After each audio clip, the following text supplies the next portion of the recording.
So I want to tell you something Okay. about how slick I am. 2 times during the show, once during fan interaction and once during that last subject, my kid has gone to the bathroom. And since I've been on the mic, the only problem with the mic is I can't just take it with me. Yeah.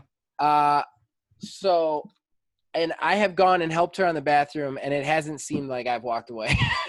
It did? I heard on my end, there was at least one time that I know of that you sounded like you were kind of far away. And I was actually going to ask what in the world it was that you were doing.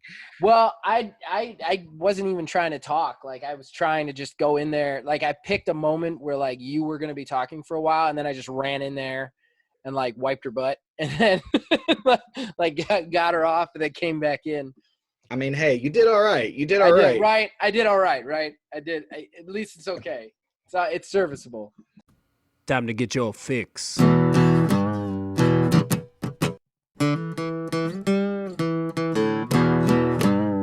It's a horrible gaming podcast.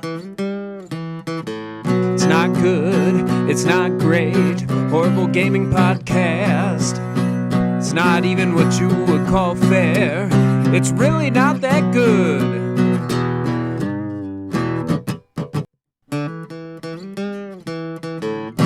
Horrible Gaming Podcast.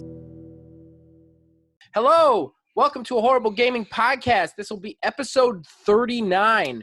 The podcast is finally older than me. So today, my name is Zach Rye. Wow, started this off terrible. So I'm Zach Rye with Old Man Gaming. With me is Neil, aka Tiny Wizard. And you've decided to tune in. So heads up for disclaimers. We are both part-timers. We put everything we can into these podcasts and these shows, but as such, the quality you get is the quality you get. And you're probably definitely going to hear my child in the background as she is down here with me basically indefinitely now. We want to give some shout-outs real quick. You are also you also already saw a new graphic from Mark Bell, including a tiny wizard. He is actually on the couch now. I think this is actually official now. Like, you are 100% a co-host now. As if like the past 3 months meant nothing. Right. I mean, it means it, but this is it. There's nobody can say it. You're in the graphic now. I am. So we want to give a shout out to Mark Bell for that graphic and all the other original graphics he does for this show and all the shows for OMG. And then, of course, the theme song you just heard was written and performed by my brother, Nicholas Van Sliders. We always get a shout out to him for that. Okay, so this brings us to the first segment that we love the most, and it is fan interaction. It's where we get to talk to you guys. We get to read out your comments that you've posted on our last episode. We also get to decide the winner of the Horrible Arena from last week. So let's start with the Horrible Arena, because we always do. Last week it was Project Killball, being mine, versus Project Space Football, being Neil's, which was rough. The topic being sports games. So for first and foremost, let me see. Go ahead, kiddo. So Kevin says, because I heard it in my head as he started his pitch, my vote goes to football. In space. Oh my God. I know. I actually responded to it and said, I feel like anybody who had in space is going to get your vote from here on. I can't wait to pitch Dig Dug in space. So then that could work though. Definitely. An asteroid. It definitely could work. And then Phil Billy voted. My vote for the Horrible Arena goes to Death Ball. I'm assuming he meant Kill Ball and counting the vote for me. So that brings us tied. So Neil, why don't you tell us how we got that third vote? All right. So we actually wound up getting the third vote from my wife in time between segments. I had to go downstairs and I asked her which one that she voted for the Horrible Arena to be the tiebreaker, and she actually took it upon herself to dole out a 1.5 1 full point to Zach, because he had a fully fledged idea, and myself only receiving a half a point because I disrespected football, to which she shouted to me as I walked up the stairs, "Don't disrespect me or my sport." So, That's good. That's good stuff right there. Well, I thank you, Kayla. I thank you. I did not disrespect your sport, and I will take the win. And the crown remains on my head.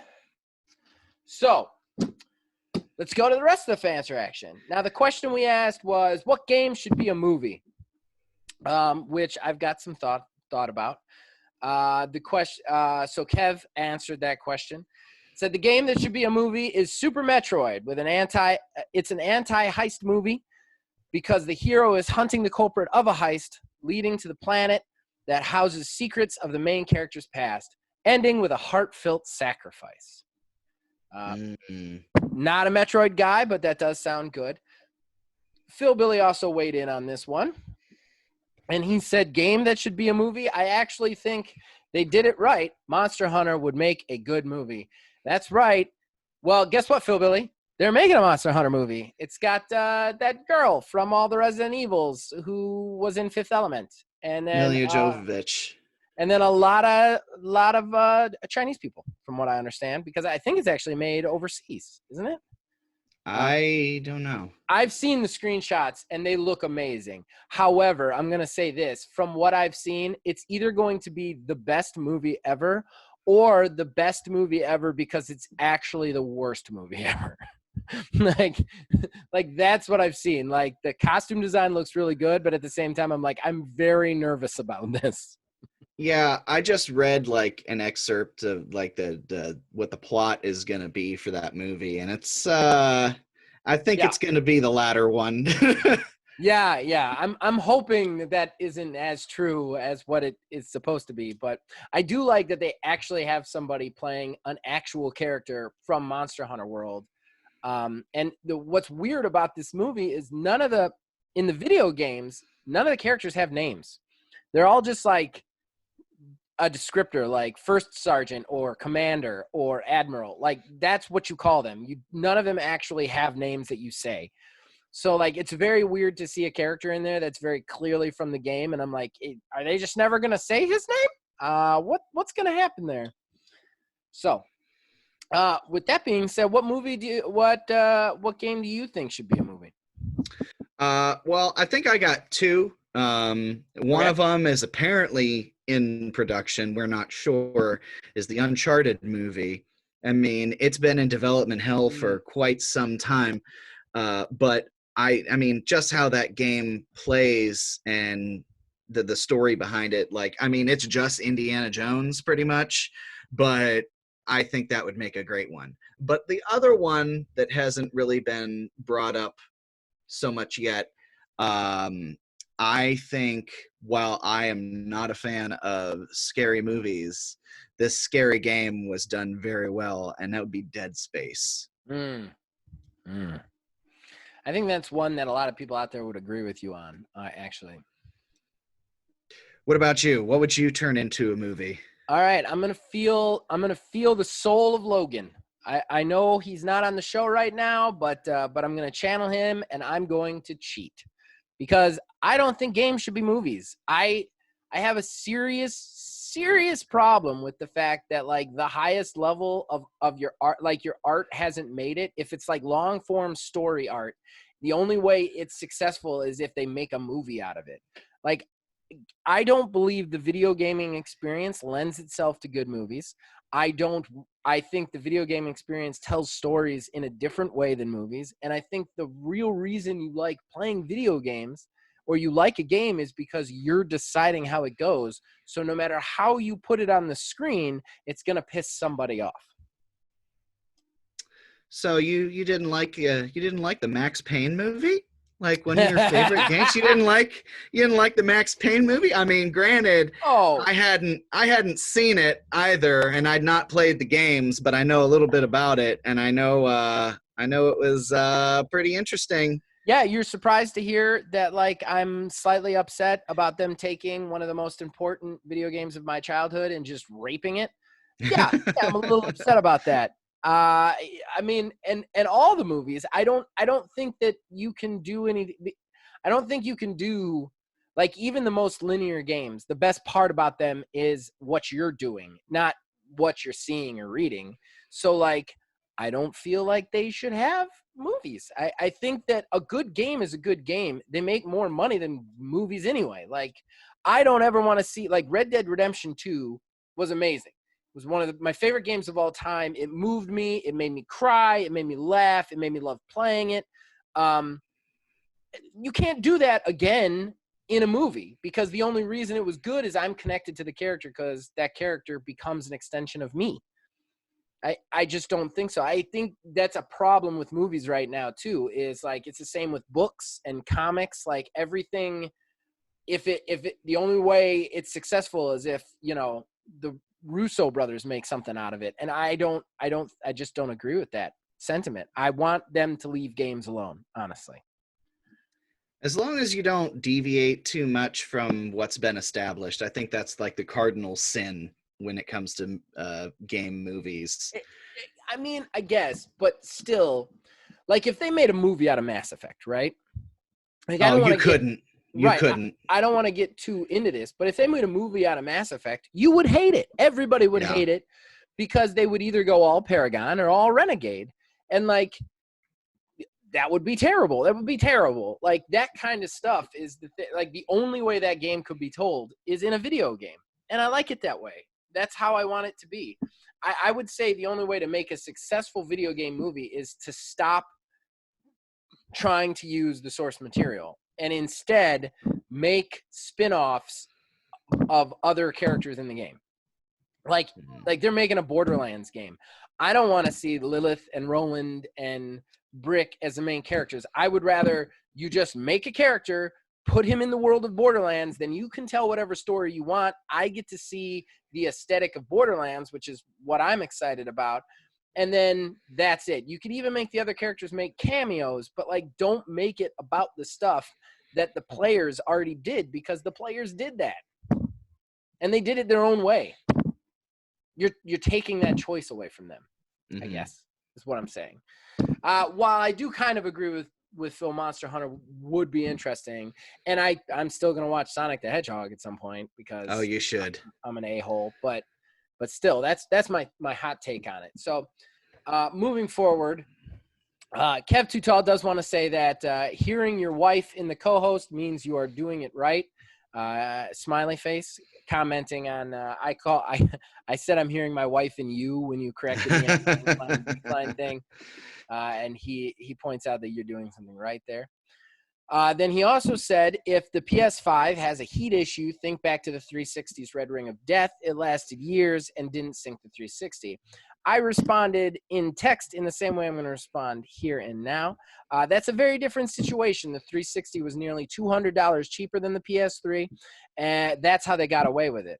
If the PS5 was the same price or more than the Series X with a limited release, it will be way worse than the Red Ring, especially if there is a Series S coming. I mean, if you got a Red Ring on the 360, you let it go because you spent $200 less, you know? Yeah. Just saying. And then Kev also points out that he is not playing Animal Crossing, which I promptly thumbs down and said I'm sorry. So that brings us to close of fan interaction. And I actually have a question this week, Neil. I got a question. So we've asked what game you guys want to see remastered. There's a lot of remakes and remasters out there, but I want to know what game is biblical. Don't touch it. Don't alter it. Don't change it. Don't remaster it. It's perfect the way it is. It should never be done again. I want to know what yours is. What's your pick? What's the untouchable game? And I'll allow for like some like sound and graphical remasters, but I mean like the game itself stays unchanged. So I want to hear what you guys say out there. What game is perfect in your eyes? Can't get any better. All right. So our first real topic of the podcast, we're actually going to go over to our lead PlayStation correspondent, one of his many job titles here.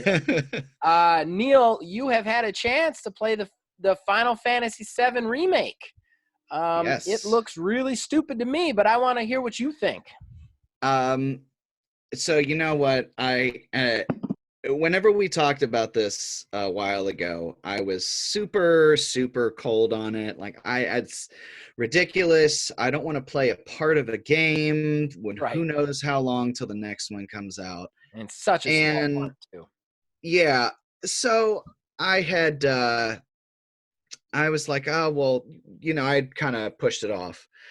And then I started seeing like just little bits and pieces of like the combat and stuff like that. And I was like, oh, well, it kind of looks good. And it's actually kind of funny because I like almost panic bought it in a way because I was just like, for fun, looked online to see how much it was. And on Amazon, it was going for like $150, $80, like random, like crazy high amounts for the standard version of this game. I'm like, oh my God. Yeah. And apparently people like can't get their hands on it. So then I was like, if I'm going to try it now, I just have to get it. And I managed to get my hands on a copy. And I didn't pay anything. I actually paid less than retail value for it. Yay. So I got a chance to play it. I've only played about 4 hours or so. I'm only in the middle of chapter 4 right now. And I have got to say I've done a total 180 on this. Loving it? Yeah, yes. It's Okay. I had right off the top, it is the most beautiful game that I've looked at. Like visually, everything there's such a high polish to everything. The combat system is smooth and fluid. It perfectly marries what was with those modern sort of sensibilities. So I did play a bit of Final Fantasy VII, the original, back in the day. I got to the cross-dressing part. That was the last thing that I do remember. And from what I understand, this game here takes place all the way through Midgard. And from what I've also understand is that part in the original game was around like 5-6 hours. They have taken that and ballooned it out, but in a way that's not like filler. I mean, there's some like side missions and stuff, but a lot of it is character development, story development. Like in the first hour and a half of me playing, Sephiroth has already shown up. Like, and from what I remember, I don't even remember encountering him at all on that first bit that I had played Well, you years ago. there's like a prologue that he's present in. Well, yeah, but like actually Cloud running into Sephiroth, like Yeah, in the game. that didn't happen in the game until after Midgard. I think after Midgard. Yeah. So it's fast paced yet slow and tactical at the same time. Okay. So the gameplay, it's essentially you just holding down a button to attack, but you are controlling the actions of all of the party members. So you have your ATB gauge that fills up like it does in the other games and everything. But when you want to use spells, items, moves, anything like that, you go into the menus. So everything's super fast. You're flying around the screen, jumping between, attacking enemies and everything. But if you hit X, everything slows to like this crawl to where there's just barely motion going on. And then you can strategically scroll through and choose what you want your party members to do. You also can swap between all the characters, have different modes. Where I'm at, it looks like Tifa's about to join. I haven't got to that yet. So far, it's only been Cloud and Barrett. So with Cloud, he's got operator mode and Punisher mode. And when you are in operator mode, you just do quick hits, and it stacks up your stagger meter and everything. And then whenever you stagger the enemy with your attacks, then you can swap into Punisher mode, which you can do anyways, but that's kind of how the game guides you through to want to do it. Once you're in Punisher mode, you just start unleashing holy hell upon whatever it is that you're fighting with these crazy powerful attacks. And you have to balance this between what you are doing with Cloud and what your other characters are doing. But Interesting. they change it up too, in that so the first major boss, I forget what it's, the scorpion tank thing when you go to set the bomb in the first reactor. Okay.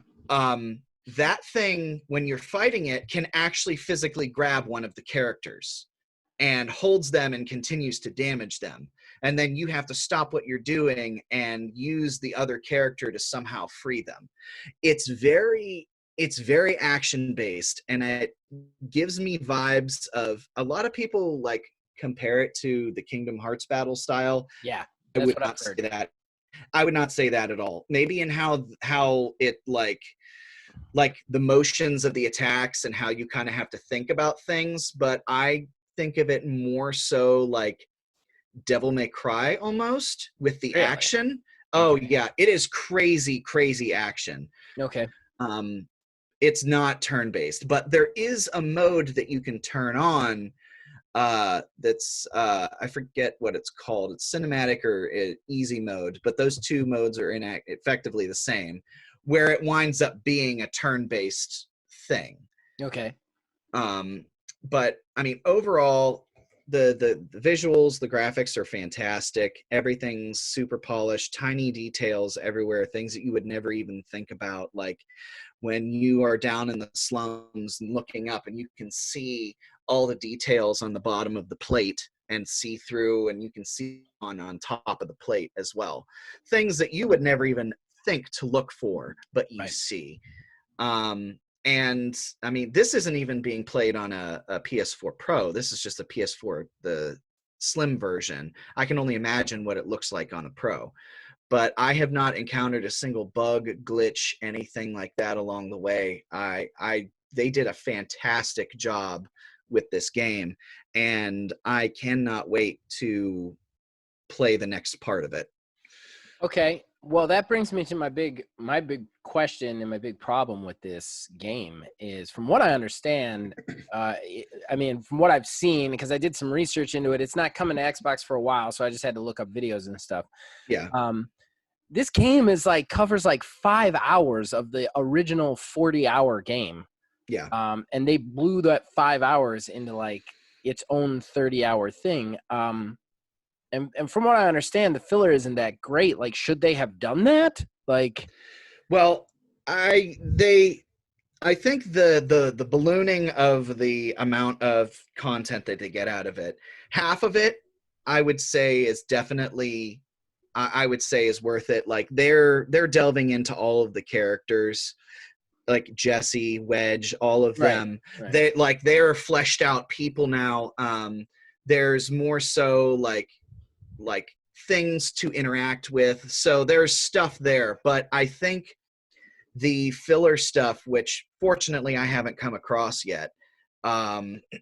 So I think some of the stuff from what I have heard about it is Okay. very much like dumb fetch quests, like Yeah. go out here and kill this monster 5 times and then come back and I'll give you a thing like that. That's what I heard. Like, there's a quest where like a little girl's lost her cats, and you got to run around a village like collecting cats. Like, Yeah, I absolutely will not be doing that mission. Like there are some things where you just don't have to do it. But I think what's going to happen, at least in my playthrough of it, is that time that I would have been spending doing those dumb side quests, I would be going back into with the actual combat, because the combat is just so good. Even though when you think of it on its surface, you're literally just holding down the square button to attack. There's so much more to it than that, and it just feels so good to do. I really hope that future Final Fantasy games go down this route. I okay. feel like that's kind of what they were trying to do to some degree Well, I with mean, Final 15 Fantasy was 15. yeah, 15. I played quite a bit of 15, and eventually I lost it because the anime BS and the super goth characters I couldn't stay with. But the fight system was really good in that. There was actually some light monster hunting in it that was really fun. Yeah. So it sounds like they kind of expanded on that for this, which is nice. I like that. I am concerned though, because if they're only doing 5 hours of this and they're only doing 5 hours a shot, what is that? That's like 10 games. Like it's, or 20 Well, games. Like that's like, how are they going to pull this? How are they going to keep us interested? And I don't care.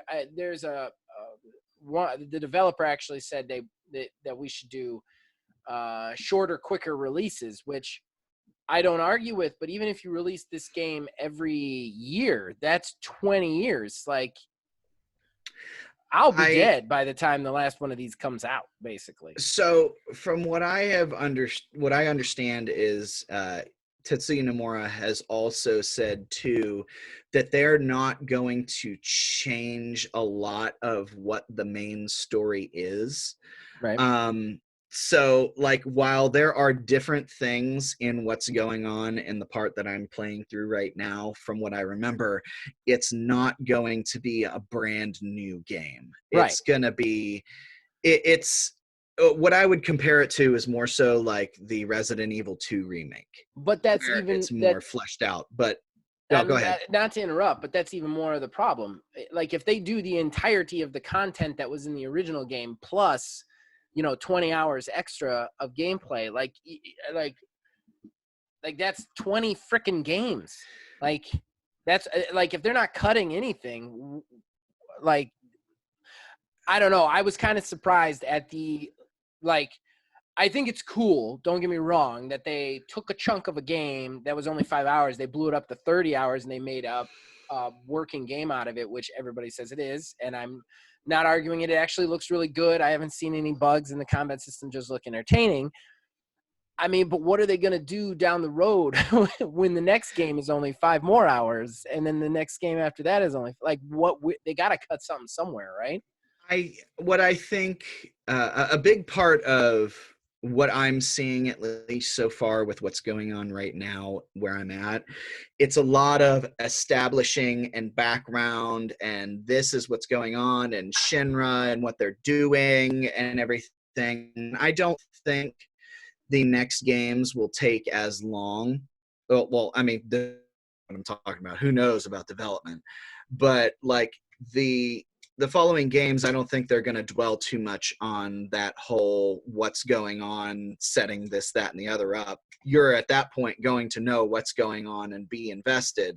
And I feel like they can, instead of do like 5 hours of game from the original, what they did with this, to beef that up to maybe 15, maybe 20 from the original game. Okay. Because you'd be going to different things. Plus, I mean, these side quest things too, I feel like that was put in for people like myself and even you, who are like, I'm not going to go through with these side quests and save cats and shit like that. But they had to justify the amount of game that they put out and how long, like how much they're charging, this, that, and the other. So then at that point, I'll save cats, but you got to give me a good reason. Yeah, from what I understand, the rewards are not the greatest for these. So, but, all right. Well, yeah. I mean, anything else to close on? I think we've just about covered it. Yeah, no, I think I would speak directly to those who were like me at first, who might be on the fence about this game and like, maybe I wouldn't do it because, it's $60 for a part of a game that already exists. If you put those games side by side, they're totally different. Right. And I have not been disappointed at all. And from what I understand too, the end of this game, I don't know what happens, but I have heard that it wraps up in such a way that makes it feel like a complete package, and that you're preparing for a sequel. It doesn't do like the Lord of the Rings movies and like set something up that just won't pay off for, or Halo 2. or Halo 2. Yeah, they aren't gonna do something like that, from what I understand. And I think that's a good idea. The good thing that they did that too. But yeah, I would definitely at least rent it. Just set an hour and a half aside for installation. Oh, big install? It's 2 discs. 1 disc is just the install file. Good gravy. It's massive. There's no way we can go into that. We just don't have the time for me to complain about that. So we will go ahead and move on. Okay, so next topic. We're not going to spend too much time on this. I just wanna touch on it because I've been in love with this game since it came out, and that's Animal Crossing: New Horizons is out, and it's splendid. You can actually check out Prelude to Divorce. Neil and his lovely wife is actually with me and my wife for 2 of those episodes. We play Animal Crossing, which was hi Stella. Well, I can't get you Cheez-Its right now. I'm running a podcast, but how about you wait patiently and I'll get you some Cheez-Its when we go upstairs, okay? Okay. Well, that was my daughter Stella saying, I want Cheez-Its. But back to Animal Crossing, I think and this game just couldn't have come at a better time. And one of the things that I really want to talk about on Animal Crossing, and the reason I wanted to bring it up on the show, because I think you and I can both agree whether or not we love the game, both of us, it's a great game for what it is. That's pretty good. It's pretty good. Are you kidding? It's like the high point of that genre. It's absolutely the end-all, be-all of like farming and okay, no, I don't want to. I'll let you say what you're going to say, and then I have just a brief story, and I came to a mild realization. But go ahead. Okay, all right. I came to a couple of realizations too. I post them in our Discord, and I want to share those as well. But I think Animal Crossing. I think every games as service game out there needs to look at Animal Crossing as how to make their game. And I know that Animal Crossing doesn't have shooty boom boom stuff, but at the same time, the way Animal Crossing is dealing with timed releases, they're dealing with events, they're dealing with all that stuff is better than any game out there. And I'm saying that right now. In my opinion, they do it better than anyone. If Destiny like looked at what they're doing right now and did what they're doing, it would be amazing. Silence, crickets, dead air. You still there, Neil? Yeah, I'm here. Oh, I didn't know that was it. I thought there was more to it. I mean, that is it. That's one of the things that I really wanted to say, and it's something I noticed today. One of the things that I've liked about this game is I played it a lot when I first got it, and I've started to taper off a little bit. But the fact that every day when I go, I still log in every day at least once, and every day there is something new to see or do. That is what games as service is. That's what it should be, and they are doing it amazingly. The fact that they've had an event going one after the other perfectly, and like they're not giving you up, it's not a ton, but it's enough, just like every day something little new to do. All right, so I think it's time for my story. All right.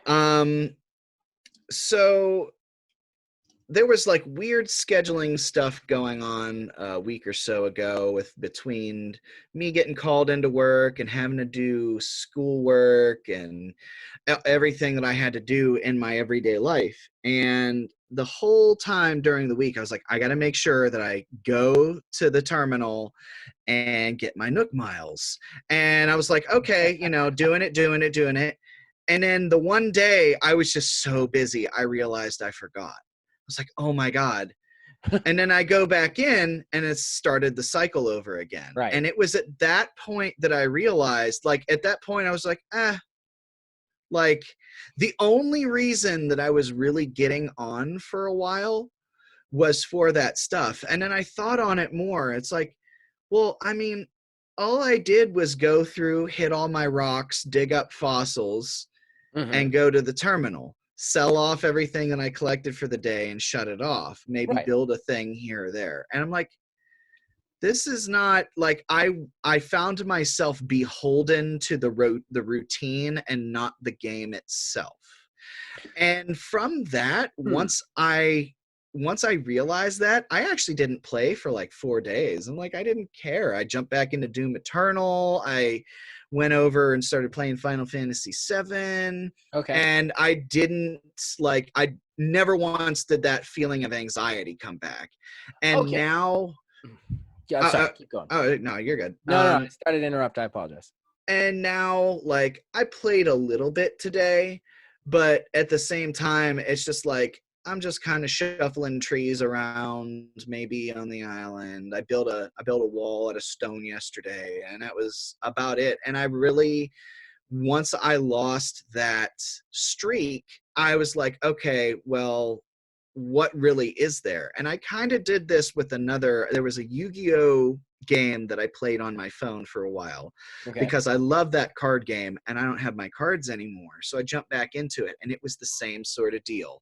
Log in every day to get your login bonus. And I did it like feverishly to the point to where like I'd lay down and go to bed and realize I only had 5 more minutes before that ran out, and I would panic, start tapping on my phone to make sure I got in. But like it was at that point when I got in, I was like, okay, I got it, and literally shut the game down and didn't do anything with it. And it's that stuff there with games to service that just makes me realize it's not the game in a lot of instances. It's you stuck in the same patterns and routines of doing things. Okay. And from there, like just being beholden to the routine and not necessarily what the game has to offer. All right. So I see where you're coming from. Okay. I will say this right off the bat. I think if you are playing a game because if you don't, you will have crippling anxiety, that is a bad reason to play a game. Yeah. So I'm with you on that front. Like, if it's not a game you like and you're only playing it because you don't want to miss out on something, just play something else and have fun. I totally agree with you on that. However, I do disagree with you on the fact that what's compelling about this game is the routine. I think that there is something, they shuffle their content every day. There is something at least different to purchase in the Nook store or the Nook Reward Center, and they rotate that through. Just the fact that every day when I go in, there's something new to look at there. That's something. The fact that, like, my people will give me something different every day that I go in. And then on top of that, the way they've done their event schedule has been absolutely phenomenal. The fact that you have those visitors to the island, just about every day there's a different visitor to the island. Not always have I met them before. And they just added this insanely cool mechanic about, like, going to like a seedy art dealership and trying to spot a forgery so that you could collect art. That kind of stuff. Like I said, like, if this isn't the game for you, I'm not saying everybody should play Animal Crossing. I'm saying that, like, the way they organize their events and their post-launch content is better than any games of service I've played so far. And I play a lot of games of services. I think I think one of the biggest problems, like what I say about Borderlands 3, one of the biggest problems is the lack of content. If they gave you just something little extra to do every day, that would be something new, just little every day. That would be amazing. Like, and they don't, like other games of service just don't do that. I feel like this one does that. There's always something new to do in that game. Again, if you're feeling anxiety and you're only going in for the login bonus, don't play the game, like, definitely. But, like, I still think that they are doing their post-launch stuff better than any games of service. And I mean, do you think that's all routine? I mean, I do think, like, I mean, don't misunderstand. I do enjoy when I play the game. But I felt like I was playing the game for the wrong reasons. Like, the island, my wife and I's island, like, we're slowly, progressing with it in general, and, doing this, doing that, like, building stuff here and there. But I think it just comes back to, like, what you go to the game for. Yeah. Because, like I said, like, I have played it as something to do. Like, let's say we plan on laying down in like 45 minutes to go to bed. Yeah. But there's nothing to watch, there's nothing to do, and it's a little too early for us to go to bed. So like we'll just kind of jump on briefly. But like I've also played it where I paid off one level of my house, like the first time you could pay your house off, or the second time, I can't remember, in Right. one single day, by just going Just through and grinding. literally catching all the bugs and stuff. And like it's sometimes it feels good and other times it doesn't feel good. Right. Sometimes it feels like I'm literally just bored and wasting my time with Right. something, and this is what's in front of me. Well, But and that's the thing. I think the game itself lends itself to a certain amount of this is a time waster, you know. And I'll agree. While I have played it, there's been a couple of days where I've missed, but while I've played it basically every day since launch, some of those plays were only like 10 minutes to go check something, or 5 minutes to go see a new building opening or something like that, or you know, my wife steps outside to do something and I'll just like pop it on for a second. But just the fact, I still think that like the bad reasons aren't necessarily the game's fault. Does that make sense? yeah, no, absolutely. And I think this is also lending itself more towards the argument that, like, I swear to you, one of these days we need to have a full episode on games as service in Okay. general. It just like chamber it, have it saved for a week that we want off or something like that, because That can be a Patreon reward, because I'm sure the F word that's people just swearing. Can I tell you why I haven't done that yet? And my problem, what my fear is of us doing that? what? At the first 5 minutes will be really good points from both of us, and then it'll be both of us just screaming at each other for another 40, just like the same shit we already said in the first 5 minutes, because we're different people and we don't understand why the other person's point of view. Like, I feel like I'll make a really good point and then you'll make a really good point, and then I'll be like, okay, and then I'll say my point again, and then you'll say your point again, and then it'll just be going on. It'll be like, why doesn't he just completely change who he is for what I said? But yeah, the thing is, though, is in the reality of the world, games as service is not going away. It's not going anywhere anytime soon. And I don't necessarily believe it should, but it's not. With that in mind, I think it's fair to look at the best way to do it. And I think that Animal Crossing New Horizon, which was an unlikely source, is one of the best ways to do it.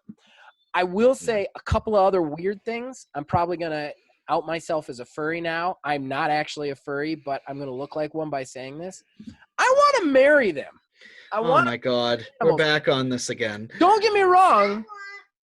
Masha Bear. We'll watch Masha Bear. I was just about to get on a rant. You stopped me in my tracks there, kiddo.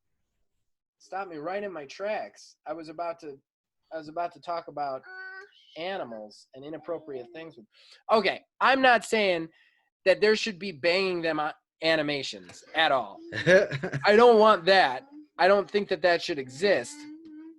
What I'm saying is, like, you should be able to like have the ceremony and they live in your house and you get special rewards from them. I'm not saying there should be animations of like you getting head from a hippo. That's not what I'm saying. I'm just saying, like, in the cutesy way that kids like toys get married, I feel like you should be able to do this in that, and it would add another like aspect to it, like a romance aspect to it. That would be really cool.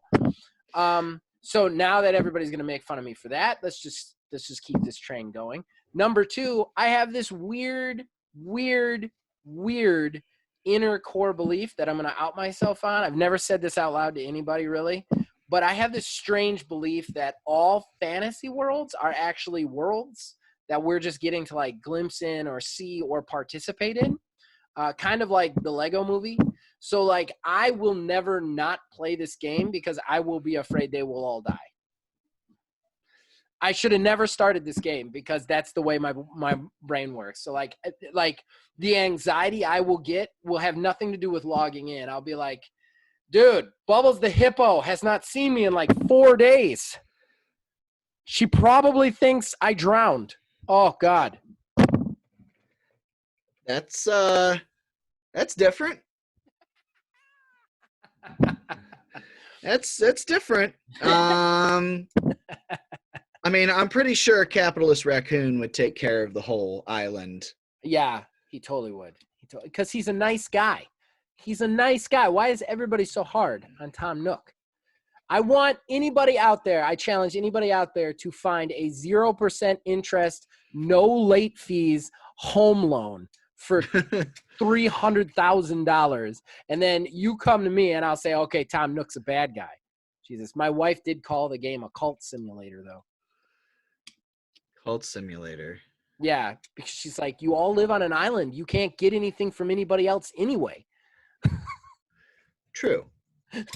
Like, he's like a cult leader. You're like a cult leader, keeping everybody on the island and making them all just stay there. I was like, okay, I had not looked at that like that. All right. Well, before I embarrass myself anymore, I think we should move on. All right. All right, ladies and gentlemen, that brings us blah, blah, blah, blah, blah. Totally screwed that up. I'm going Words to are good. in and say it all again. Hello, ladies and gentlemen. Welcome to the main event. That's right. Horrible Arena. This is what you guys wait for, the end of the show. Here's what it is. If you have never listened to a show before, the co-hosts, whatever co-hosts are on for that day, get to pitch you a game. They get to come up with the title. They get to pick a developer. They get to give you the elevator pitch. Then you guys, the viewers, get to vote on all the various things that you'll hear me say at the end of the show. And you get to tell us which one you guys would spend your hard-earned money on. Now, the only rules of this is we get pre-existing criteria that we have to base the game on. So we can't just make any game we want every week. So this week's was in honor of the Final Fantasy VII and the Resident Evil 3 and all the other ones coming out. We decided to do a game. What is our remake? We get to pick the game that we're remaking with new features, new everything, the groundwork up, however much we want to do it. So the quantum coin has been flipped. The toss has come up. Neil will go first. Take it away, a tiny wizard. My pitch is one that this game has come up a couple times in the past few weeks, and I promise I'm not pandering for any votes in particular, but absolutely 100% my game would be a Super Metroid remake done by Retro Studios. That game, it's due. It's next in line for a remake. We had the original Metroid. We had Metroid 2, both remade. I think it's time to have Retro come in and do Super Metroid. Do it up as a Metroid Prime. Keep all the aspects of Metroid Prime. Just implement that into Super Metroid. Take your soundtrack. You can update the soundtrack. Some of the tracks actually from the Super Metroid soundtrack have already been implemented into other games, so we know that they exist and they can be done in a more modern setting in the Metroid Prime games. But just I think making that a first-person shooter like the Metroid Prime games in with environmental storytelling, absolutely 100%. I want this to be a real game, and I feel like it could be a real game someday because Nintendo has a track record that they've already established, and I would buy it immediately, no questions asked, just like I will with Metroid Prime 4 whenever that finally materializes. But yeah, Super Metroid in the style of Metroid Prime. That's my pitch. All right. I was waiting for you to say that's my pitch because I didn't want to interrupt. No, you're good. I'm getting really good on Horrible Arenas, keeping my mouth shut. Okay. So, my pitch. All right. So, first of all, my company will be Playground Games again. I know I'm going to the well on this, but given the information I already know, well, we already think we know it's the only company that makes sense. So I have recently gone back to some older games, being that I've been out of newer games to play recently. One of those games I decided to try was the game I'm going to pitch. Now, it's going to surprise everybody. It's probably going to upset some people, but I'm going to do it anyway. I want them to remake Fable. Now, I know what you're thinking. Fable, what are you talking about? That was one of the best games ever made for Xbox. Go back and play it. The things that you think were in there are not. They're in Fable 2. Fable 1, the one thing about Fable 1 is that Fable 2 is actually completely superior to it. Like everything you can do in Fable, with the exception of the uniqueness of the storyline, every feature in Fable is actually better represented in the second one. So here's what I want. I want them to take Fable 1. I want them to remake Fable 1 because I think that's the essence of a remake, updating something for it to be better nowadays. So I want them to take all the features that they saved for 2, and even some of the good ones from 3. There aren't many, but there are a couple, and put those into the first Fable. Here's what I'm talking about. Fable 2 had buying shops. You can't buy shops in Fable 1. I don't think a lot of people will remember that. You can't have children in Fable 1. You can only have them in Fable 2. Stuff like that, like things that you just take for granted because you're so used to them being in Fable, were actually not in the original Fable. So I'd want to add that. With the same story, the story was really good from Fable 1. I actually kind of prefer the Fable 1 story over the other Fables. But then add in the full multiplayer from the third game. So it could actually be in a Fable game that was nice, that was fun to play, instead of Fable 3, which was a nightmare. So add in the full multiplayer so people can join your world just like that into Fable 1, along with all the newer features. Allow me to buy the shops, set rent, have children, really make the game a playground for me. And make it a playground for everybody else, but keep in that really heavy, awesome storyline with Red. I can never remember his name. Red Jack, I think, or whatever. Just redo Fable ground up, and make it superior to some of the other Fables. That would be my remake. So there you have it, guys. That is the 2 pitches. And if I might say so, they're pretty big heavyweights, in my opinion. Yeah. I think I know who you're talking about, who you think you're going to immediately get the vote on, and you probably will, but I'm pretty sure he was a big Fable fan too, so I think at least he's going to have to think about this one a little bit. As far as everybody else, I know Bill is a huge Fable person, so I'll probably get him. It's anybody's game. I think these are really heavyweight ones. You really brought your A game. I feel like I brought my A game. But yeah, so there you guys go. Now you guys can go out there and you can vote. We're going to go to the shameless self-promotion now. Neil, you got anything special to promote? No, sir. I do this and sit at my house. This is true. And as far as me, you can, of course, check out Old Man Gaming on Facebook at Old Man Gaming DH. You can check us out on Twitter at Old Man Gaming 9. Please join our Discord. The link will be in the description below. You can influence just about every show we do here on the channel from that Discord. And then I want to give a special promotion, a special plug out there. When this goes up, if you're listening to audio, it'll be Thursday. If you're watching on YouTube, it'll be Friday. Wednesday prior to whenever you're watching this, we uploaded a Borderlands 3.3.0 that is an absolutely must watch. You don't have to be part of the story. You don't have to have followed it the entire time. If you watch it, the episode is called Hot Piss on a Tin Roof. I can assure you, you will laugh. Just a little preview. In the first opening minute, I challenge Phil to talk with a Southern accent the entire time, and that I would do the same. And then we proceed to basically offend everybody for 20 straight minutes. So please go check it out. It'll either be the most hated episode out there or the most loved, but I can't stop laughing every time I listen to it. So please check it out.